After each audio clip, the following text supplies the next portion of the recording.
I was born and raised in a Muslim family. My parents are very devout Muslims.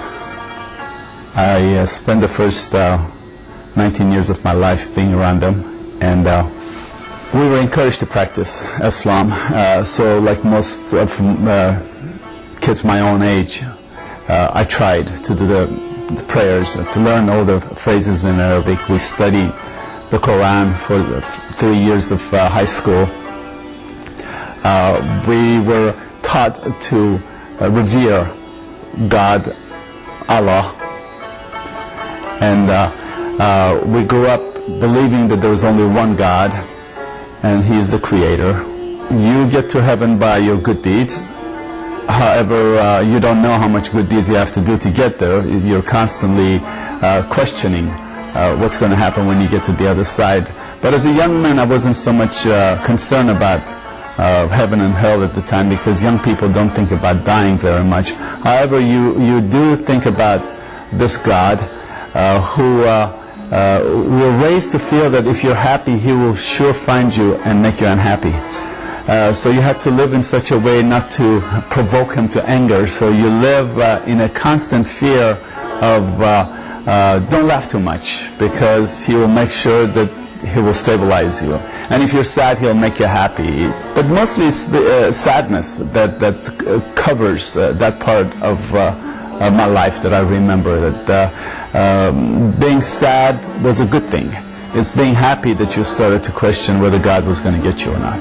Although it's unusual for a Muslim to pray directly to God, I would ask Him every night to make me angrier, and that helped me not to ever smile or laugh.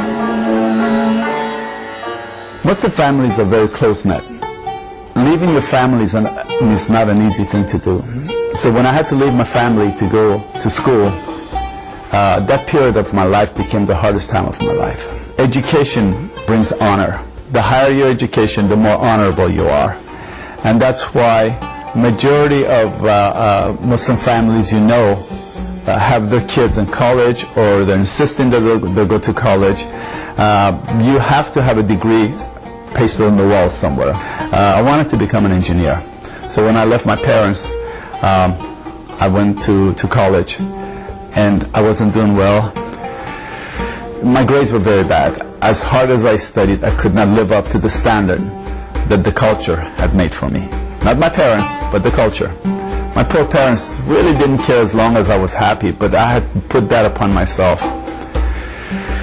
And the first 2 years being away from them was very, very hard time, to the point that because we come from shame-based culture, anything that creates shame needs to be removed so the honor can be restored.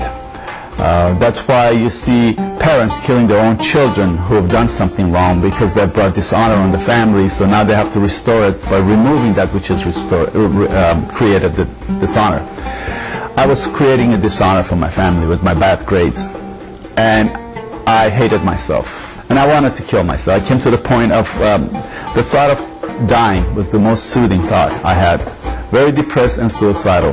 I was too chicken to put a gun to my head or do something crazy, but if someone was to do that for me, I would have been very happy. Right around this time, I ran into a group of people who were very much different than everyone else I had met up to that point of my life. There are two things I always wanted: peace and joy. It wasn't so much the lifestyle was very radical than everyone else, but it was something that would emanate, that would just come out of them. And when I asked them, when I approached them, why is it that you're different than the rest of the people that I know? They said, it's because we've decided to follow Jesus Christ.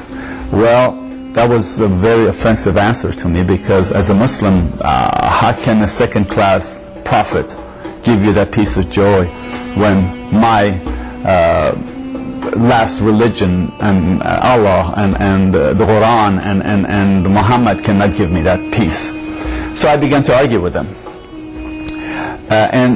But they never argued back with me. What they did instead, they loved me.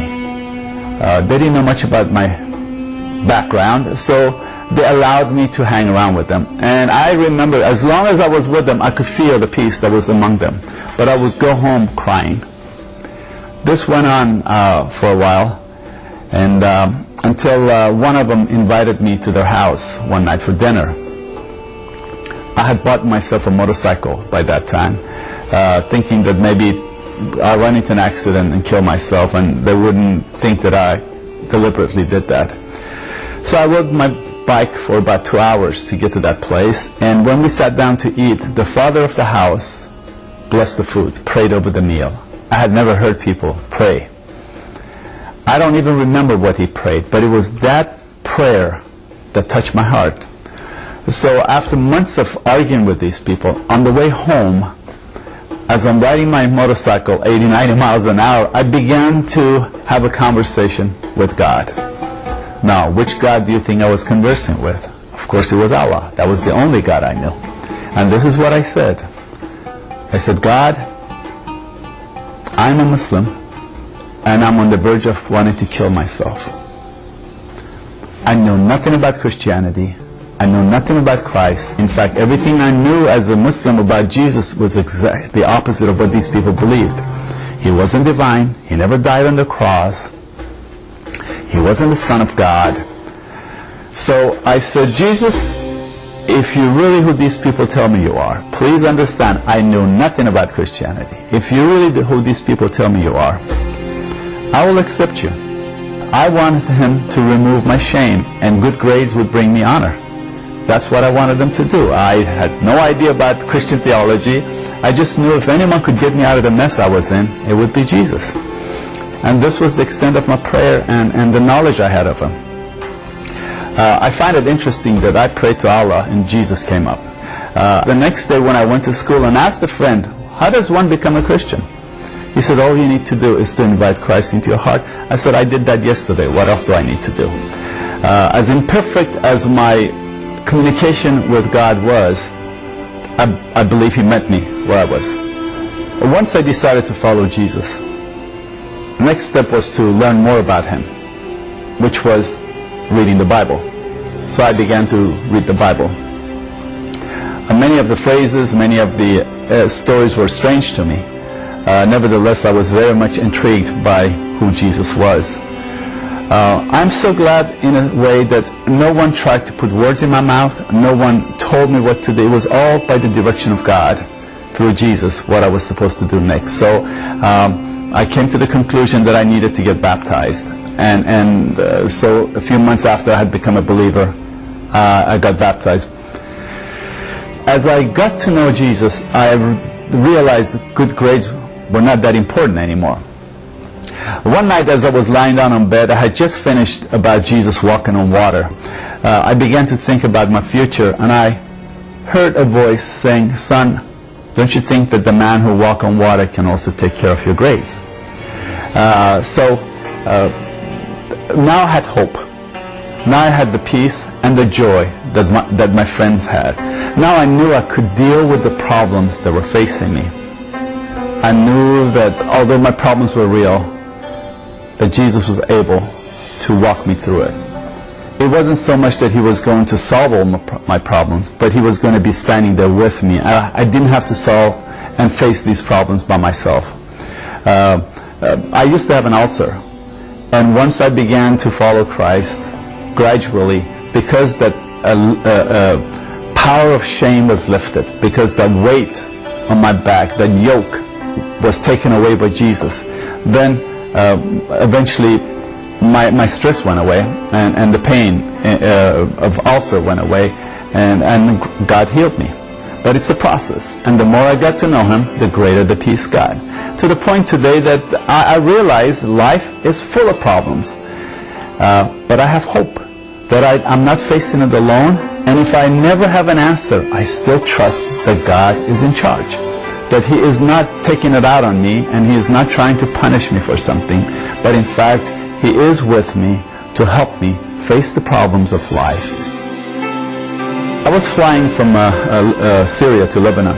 I sat next to an Arab gentleman, and we began to converse. He was a Muslim, and I told him about what a friend of mine had told me in Jordan. This is the story that my friend told me. He said his next door neighbor shot his own sister on the street 7 times during the day, with everyone witnessing it, and he waited until the police showed up, gave him his gun, and they let him go.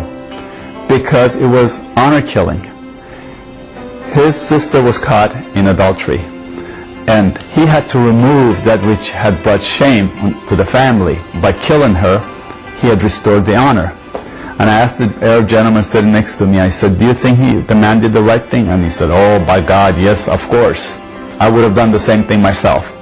I said, have you ever done anything to bring shame on God? He thought a little bit, and being an honest man that he was, he said, yes, I have. I said, do you think God should destroy you to restore the honor to himself again? He said, yes. If it wasn't because of his mercy, yes, he should. I said, is it possible for him to put your shame on someone else and destroy him to bring his honor back? He thought a little bit. He said, it's a possibility. I said, what if he did that with Jesus on the cross? That was just a question. I did not expect an answer from him. I think one of the things that my friends have to realize, again, this is a process. What our job is to share the good news of Jesus with people.